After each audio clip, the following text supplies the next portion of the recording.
Selamat pagi, selamat siang, selamat sore, selamat malam, sahabat CHS dimanapun Anda berada. Kembali lagi di cerita horror story ya.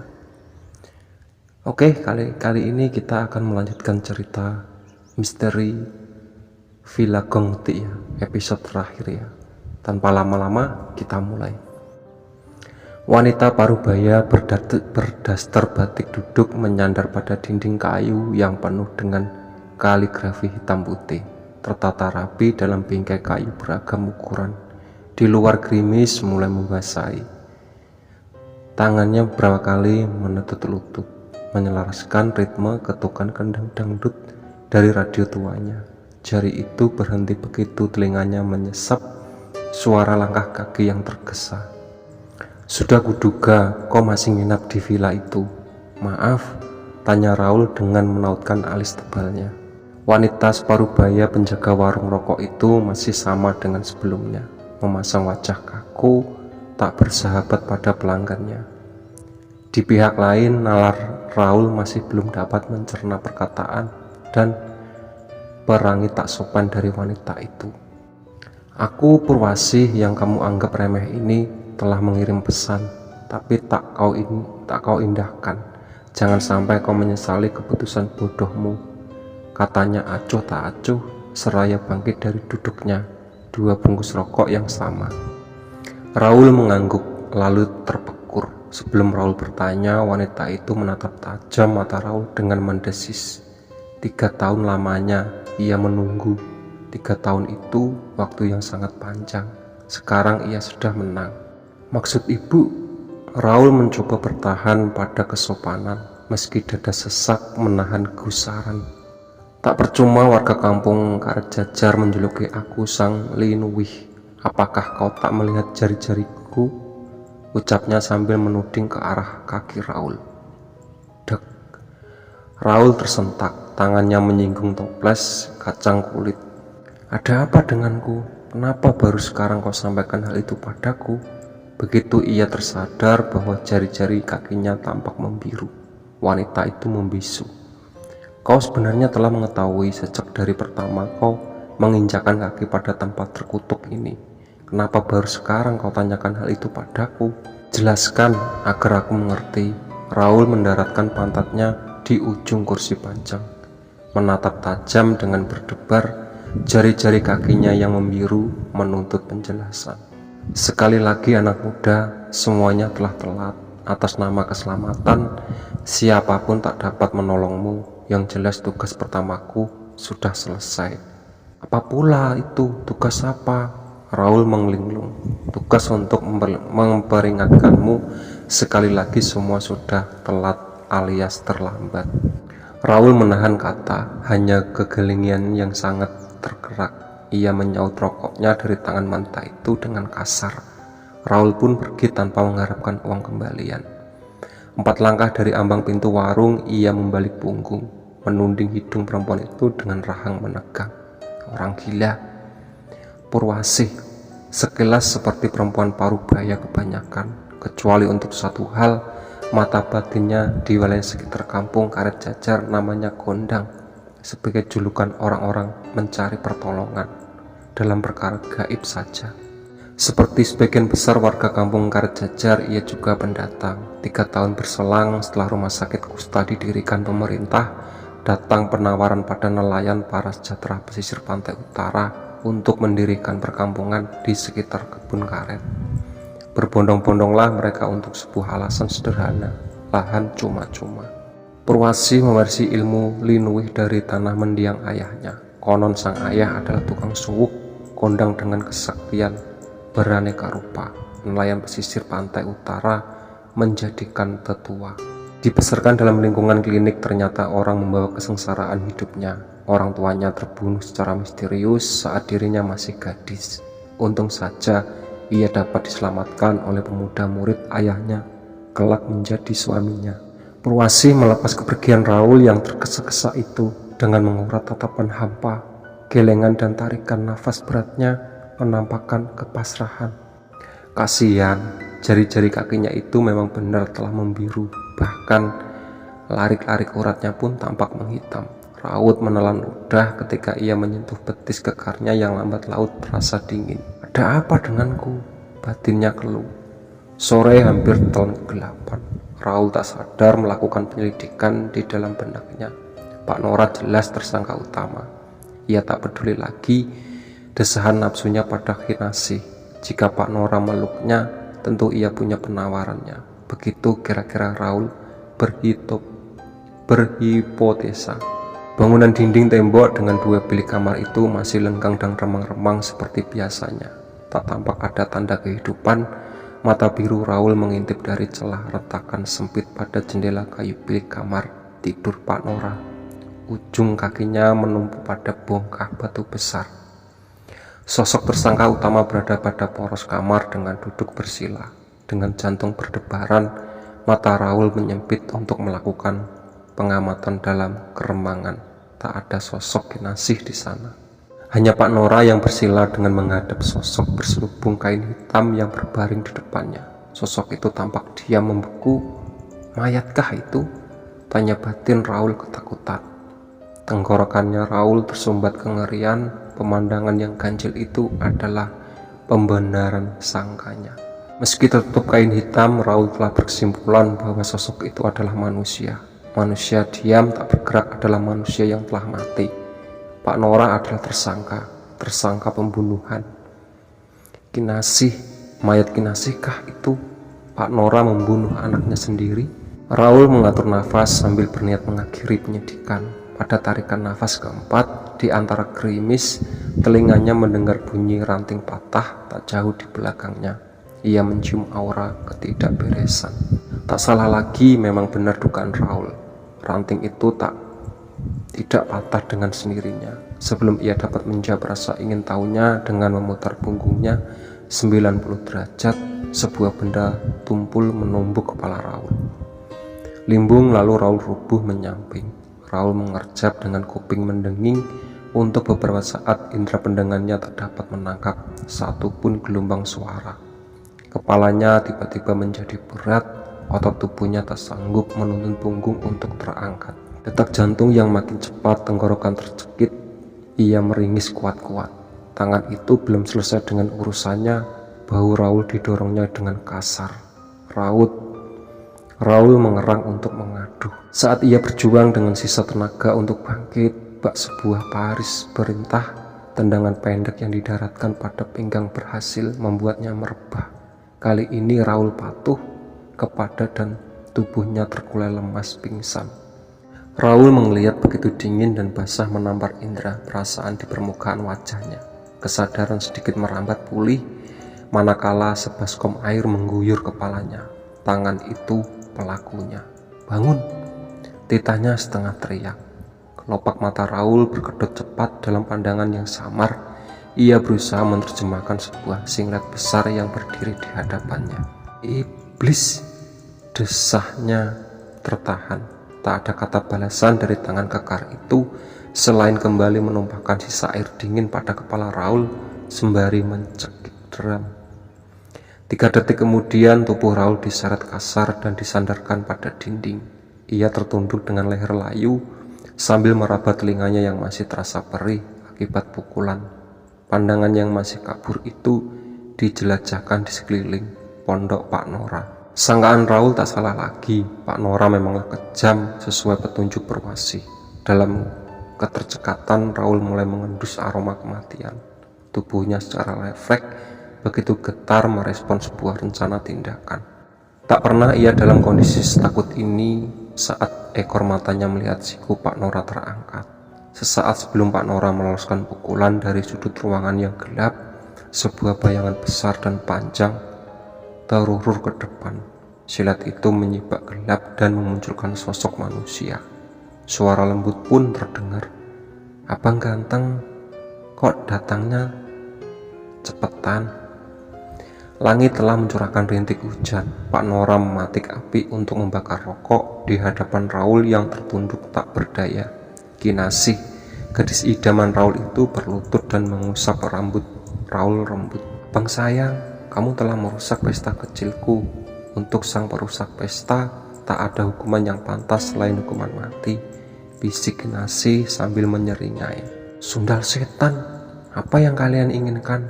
Desis Raul membuang muka. Pak Nora dan Kinasih terkekeh. Pertanyaan bagus, tapi sayangnya kami sudah mendapatkan semua yang kami inginkan. Hanya tinggal tersisa satu proses untuk memastikan saja, Bang. Balas Pak Nora dingin. Raul mengerjap dalam rintihan. Sudut matanya menitik ujung kakinya yang makin membiru. Tolong, biarkan saya pulang, Pak. Saya tak punya niat jahat pada kalian, ucap Raul terbata-bata. Pasti kamu akan kami pulangkan ke tempatmu seharusnya berasal, ucap Pak Nora datal. Kinasih, tolong ambilkan bungkusan kain hitam di depan. Kinasih menjawab dengan anggukan ringan. Segera ia beranjak menuju ke ruang depan. 2 menit Kinasih menghilang dari pandangan, terdengar suara lantang mencacah keheningan. Kok ndak apa, Pak? Dengan dengusan kesal, Pak Nora melangkahi Raul untuk menyusul Kinasih. Raul mencium peluang yang tak boleh disia-siakan. Ia mengukur sisa tenaga penghabisannya untuk lari dari tempat itu. Tak menunda waktu lagi, ia bangkit dengan menumpu siku. Terhuyung ia melompati jendela kamar yang tak dikunci. Tubuh tinggi besarnya sekali lagi menghempas tanah pekarangan. Sempoyongan lalu lari terpincang-pincang. Raul menyibak kegelapan menjauhi pondok Pak Nora. Ia sudah tak peduli dengan apapun selain hidupnya.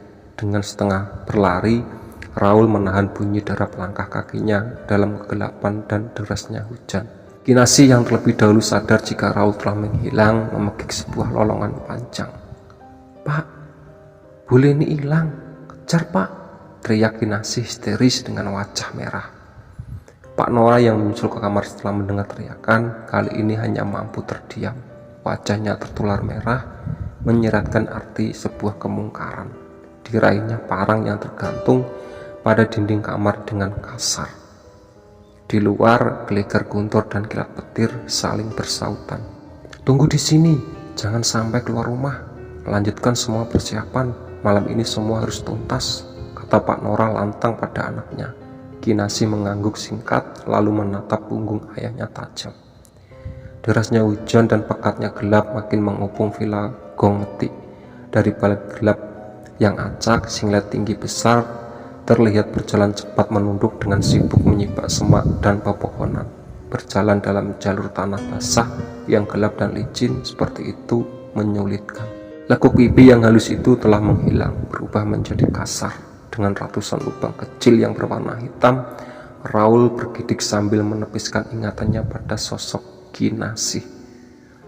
Raul mengerjap mengusir basah dari kedua matanya. Ia mencari secercah cahaya dan harapan di kepungan gelap dan kengerian.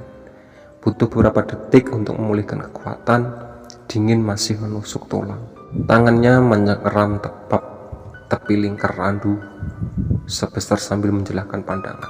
Ia mencari arah menuju warung perwasi Sang Linuwih. Ia pasti dapat menolongku, batin Raul memekik karena panik. Rasa sakit mulai menjalar dari bagian bawah tubuhnya. Raul mengendap-endap sempoyongan dengan menggigil. Meskipun indera penglihatannya tak memindai sosok Pak Nora, ia harus tetap siaga. 30 langkah dari tempat pertama Raul bersembunyi, ia mulai berpikir lebih tenang. Pada rimbun daun teh-tehnya, ia menduduki pantatnya dengan gemetaran. Saat sedang berusaha memulihkan tenaga, sayup ia mendengar derap langkah kaki. Meski sulit, ia berusaha menajamkan konsentrasi. Benar, itu adalah suara derap puluhan pasang kaki yang sumber suara itu menuju ke arahnya. Makin paniklah Raul. Ia ketakutan bukan kepalang. Untuk lari tunggang langlang, jelas ia tak mampu. Ia hanya mengandalkan tenaga, adrenalin dan ampas tenaga. Suara derap kaki itu mendekat cepat. Raul memperkirakan jaraknya hanya beberapa depan saja. Alih-alih berlari, justru ia makin penasaran dengan sosok mereka. Diintipnya dari celah daun-daun rimbun dengan berdebar. Raul terperangah. Dari jarak yang dekat itu, ia dengan dapat jelas melihat sosok mereka. Separuh dari wajah mereka pucat dengan baju penuh bercak darah. Separuhnya lain tak mampu pucat karena memang tak berkepala. Raul beranjak berlari menerjang hutan dengan tergesa-gesa. Ia meringis, merintih, dan menangis sejadi-jadinya. Terhempas, terantuk batu, lalu bangkit lagi. Begitu seterusnya. Kawanan hantu prajurit itu bergeming tak berbuat apa-apa. Mereka seolah memiliki rencana terhadap Raul. Sayangnya rencana itu tak dapat diutarakan pada calon korbannya yang sedang terseok-seok ketakutan. Suara ombak angin dan hujan tak juga berhenti merusak malam Raul. Kini ia telah tiba pada tujuannya, warung Purwasih. Dok, dok, dok, tolong. Raul menggedor pintu warung yang telah teramam itu dengan was-was. Tak ada jawaban. Raul mengerutu dan menahan perih yang mendera sekejur tubuhnya. Dok, dok, dok. Raul mengulang tindakan. Kali ini gedorannya makin mengeras. Begitu gagang pintu memutar, Raul merangsek masuk dari celah pintu yang baru terbuka separuh. Purwasih terkaget-kaget mendapati kondisi Raul yang seperti itu. Tolong saya, Bu, kata Raul dengan tempo suara cepat. Ada jeda singkat antara ucapan Raul dengan sautan Purwasih. Kamu kenapa? Tanya Purwasih melongo seraya menutup kembali pintu rapat-rapat. Air muka Purwasih lantas berubah tegang. Apa kau baru melihat setan? Bukan hanya setan, Pak Nora akan membunuh saya, jawab Raul dengan gagap tersengal. Purwasih tak tinggal diam. Diseretnya kursi dengan sandaran ke Raul. Duduk, atur nafasmu, minum, perintah Purwasih sambil satu tangannya terjulur. Habiskan kopi hangat ini akan menenangkanmu. Tanpa berpikir, Raul menyaut gelas dari tangan Purwasih dengan gemetaran. Sebenarnya ia mengharapkan segelas air untuk mengakhiri dahaga. Tapi dalam kondisi panik seperti itu, apa dirinya memiliki pilihan? Kok kopi hangat? Itu tegak tanpa sisa. Ia menggigil dan meneguk lutut. Purwasih sadar tamunya adalah kepanikan. Ia menyelimuti Raul dengan jagat lusuhnya. Kau kenangkan dirimu, sembunyi di sini pasti aman. Mereka tak akan mengganggumu, aku jamin. Di luar hujan telah mereda, kawanan awan hitam mulai berlalu beriringan. Banyak warga karet jajar telah terlalap, mengunduh bunga tidur, detoksifikasi organ tubuh, dan ada juga yang masih betah terjaga untuk menyelesaikan urusan atau sekedar belum terdera kantuk. Malam tengah berada pada titik terlalutnya dan telah menjelma indah. Cahaya yang terpendar dari bulan tampak anggun. Dari semilir angin yang tertiup sekali mengantarkan debur ombak yang terdengar bagai senandung kinanti. Malam yang sempurna. Seharusnya sempurna, tapi tidak untuk Raul. Tidak ingin memancing perdebatan panjang yang terjadi dalam otaknya, Raul memutuskan mengorek keterangan dari Purwasih. Wanita penjaga warung itu masih duduk di kursi panjang menghadap Raul yang masih tampak lemas. Apa yang sedangnya terjadi, Bu? Tanya Raul sembari tertunduk lesu. Kamu benar-benar penasaran ya? Aku akan jelaskan padamu dengan sebuah syarat. Kamu harus bersumpah tak akan membalas dendam pada mereka yang mencelakaimu. Apa kau berani bersumpah? Raul tercenung, ragu ia mengangguk dan mengedip. Aku bersumpah, Bu, tak akan dendam. Purwasih mencondongkan kepala dengan mengulas senyum ringan. Aku masih mengendus keraguan. Aku hanya ingin tahu, Bu. Aku bersumpah tak akan dendam. Cepat jelaskan, desah Raul tak sabar. Bagus, balasannya dengan senyum merekah. Akan kututurkan dengan lengkap untuk menghilangkan rasa penasaranmu. Setiap jiwa yang penasaran akan membawa petaka bagi jiwa lainnya. Sekarang dengarkan baik-baik. Raul mengenyit. Puluhan tahun yang lalu, tempat ini adalah daerah paling angker di pesisir utara Jawa. Daerah di balik bukit itu adalah tempat pembuangan mayat anggota PKI. Makanya disebut dengan daerah Pekainan. Purwasih menghela nafas berat. Pemerintah saat itu ingin menghapus stigma angker dengan mendirikan rumah sakit. Ayahku diminta untuk menumbali tempat ini untuk tujuan keamanan. Beliau menyanggupinya. Arwah penasaran PKI-an berhasil diusir jauh-jauh, hanya saja ia membuat kesalahan fatal. Kesalahan? Tanya Raul mendesak. Ya, sangat fatal. Beliau tak memikirkan imbasnya. Pengusir arwah-arwah itu membuat arwah prajurit protagonis kembali menguasai jagat gaib tempat ini. Maksudnya hantu prajurit berseragam yang datang pada mimpi saya. Iya, hantu-hantu itu. Roh yang umurnya lebih tua dari hantu PKI-nan. Selepas terusirnya hantu PKI-an, mereka kembali menguasai wilayah pesisir ini. Sampai sekarang, kata Purwasi sembari mengisi ulas gelas kopi Raul. Raul yang terbuka cerita Purwasi menyambutnya dengan menyeruput kopi pahit itu sambil mematik apik untuk membakar rokok pemberian Purwasi. Nora itu sebenarnya adalah dukun santet. 3 tahun lalu ia menerima pesanan santet dari pejabat kota. Sialnya, santet itu terbalik mencelakai anaknya, Kinasih. Kamu lihat kan wujud aslinya, kulitnya gosong dengan banyak lubang kecil, cetus Purwasi bergidik. Lalu mengapa aku kemarin tak dapat melihatnya, Bu? Kopi pertama yang kau minum telah diberi guna-guna untuk menutupi pandanganmu, jawab Purwasi datar. Giliran Raul yang bergidik.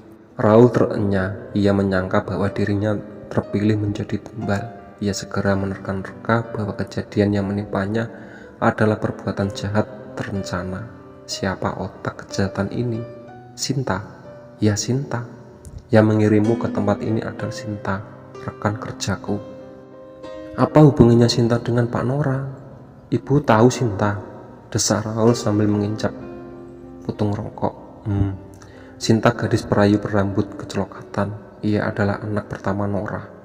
Tak kalah bergidik dengan sebelumnya, Raul terkejut sampai menumpahkan kopi dari mulutnya. Penjelasan Purwasi adalah bukti adanya sebuah konspirasi jahat. Ia mengepalkan tangan, geram. Sama sekali ia tak menyangka bahwa Sinta adalah dalang dari rencana pembunuhan. Tenang, ingat sumpahmu, bisik Purwasi begitu melihat Raul naik pitam. Maaf, Raul menyerutkan membaranginya. Ia lekas menghela nafas panjang untuk merayakan nasib baik malam itu. Untung saja ada Purwasi. Raul membatin, beruntung. Tunggu dulu, Ferguso. Raul, terima kasih Bu telah menyelamatkan saya. Iya Bang, sama-sama. Kamu sudah tidak penasaran lagi kan? Ingat, kamu telah bersumpah untuk tidak penasaran dan membalas dendam. Semua penjelasanku ini adalah rahasia kita berdua. Tugas Purwasi. Raul menanggapi ucapan Purwasi dengan anggukan. Ia mengatur nafas untuk mengekang dendam yang mendesak di benaknya. Ya Bu, aku tak akan dendam. Yang penting aku telah selamat. Purwasi melengkungkan bibir lantas bangkit berdiri. Ada satu rahasia lagi. Rahasia? Rahasia apa? Tidakkah kau curiga di villa itu tak ada secuil cermin? Raul menautkan alis keheranan. Benar? Di villa itu memang tak ada satupun cermin tergantung di dinding. Tapi apa hubungannya? Toh memang Raul jarang bercermin. Rambut cepaknya pun tak membutuhkan sisir. Tunggu di sini, ucap Purwasi seraya menghilang di balik tirai penyekat ruangan, meninggalkan Raul yang berpikir keras kebingungan.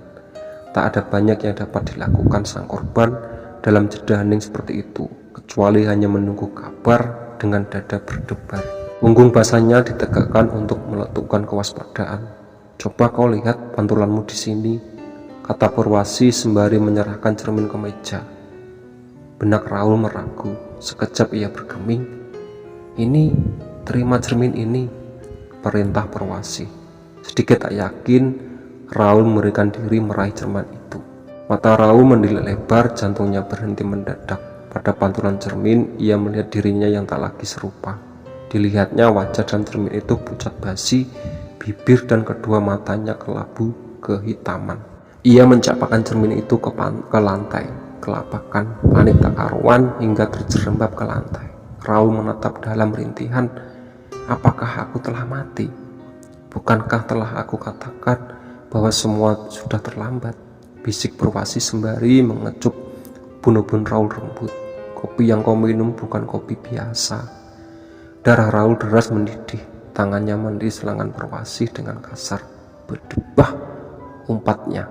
Purwasi merespon dingin dengan menjaga jarak. Jika saja Raul tak merasakan hembusan udara dingin yang mengalir bau bunga sedap malam dari balik tirai, tak sabar dirinya memberontak dan memukul Purwasi. Sementara berada dalam keagamaan itu, ekor matanya melihat satu tangan terjulur dari barak tirai.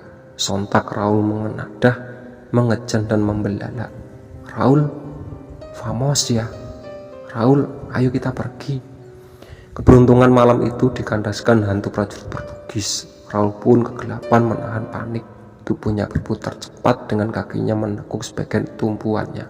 Belum juga ia berhasil menarik gagang pintu, sebuah energi kuat menariknya ke belakang. Ia terjengkang, ambruk menimpa kursi. Hantu prajurit bergerak ringan menyamping. Tampak kaki berselubung seperti bot itu menginjak dada Raul. Sesak. Ia melawan, melontarkan kepalan tinju membabi buta, namun upaya itu dihentikan dengan sekali hentakan kaki yang kuat. Raul melolong panjang, isi kepalanya menjelajah tak terarah dalam kegelapan. Raul pun tidak bergerak. Tak lama kemudian, Raul tak tahu sudah berapa lama dirinya pingsan. Ia tersadar ketika merasakan tubuhnya terguncang-guncang. Samar ia merasakan tubuhnya ringan melayang-layang. Matanya berkedut mengusir kabur pandangan. Kedua matanya lekas memindai sekeliling. Ia bersyukur dan tersenyum lega begitu mendapati wajah-wajah ramah yang telah dikenalnya. Hola amigo, sapa salah satu dari mereka. Raul membalas dengan mengulum senyum tentraman.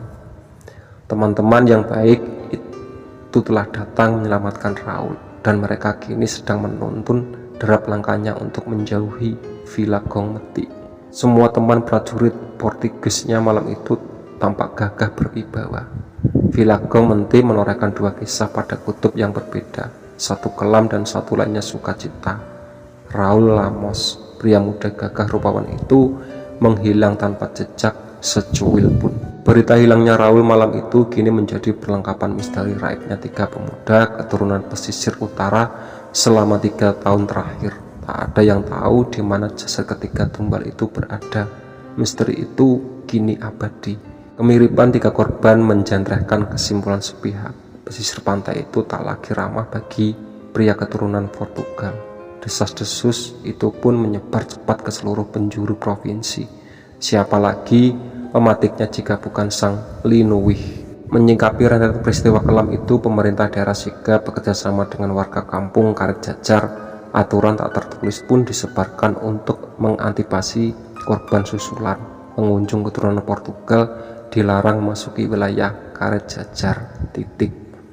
Selang sebulan kemudian, di pesisir pantai utara Pulau Jawa, pemandangannya senja dan jajaran kebun karet menjadi kombinasi kontras yang membuai mata. Sepanjang perjalanan, sepasang manusia yang sedang dimabuk cinta itu tak henti-henti menderai tawa. Hebat kamu mas, masih ingat jalan menuju villa? Masih dong sayang, sebulan itu belum lama loh, jawab lelaki bertopi itu sambil mencurutkan bibir, menunggu respon kecupan. Genit kamu mas, balas sang wanita manja lantas meloloskan cubitan ringan. Aduh, sakit Adinda, Sinta, Eka putri sayang. Duh kasihan Kakanda Nudin sayang. Keceriaan itu makin membuncah ketika mobil itu memasuki area pekarangan villa. Sambutan hangat terpancar dari sang penjaga villa yang tak sabar menunggu kedatangan anak sulung dan calon mantunya. Sinta berlari memeluk erat ayahnya. Nora Oliveira ia menumpahkan rindu sekuat-kuatnya. Ada tangisan haru di mimik mukanya. Keriuhan kecil itu pun menggantikan kesibukan Kinasih menyapu lantai di villa utama. Kamu cantik sekali dek, tutur Sinta lembut seraya menangkup pipi Kinasih. Kinasih membalas dengan anggukan penuh kepastian. Terima kasih Mbak Sinta, semua berkat Mbak juga, balas Kinasih dengan mata terkaca-kaca. Pada jeda keharuan, Sinta bertanya pada ayahnya, Pak, ibu mana? Ya seperti biasa Tondo, kamu jam segini itu ibumu masih jaga warung, kita di bawah.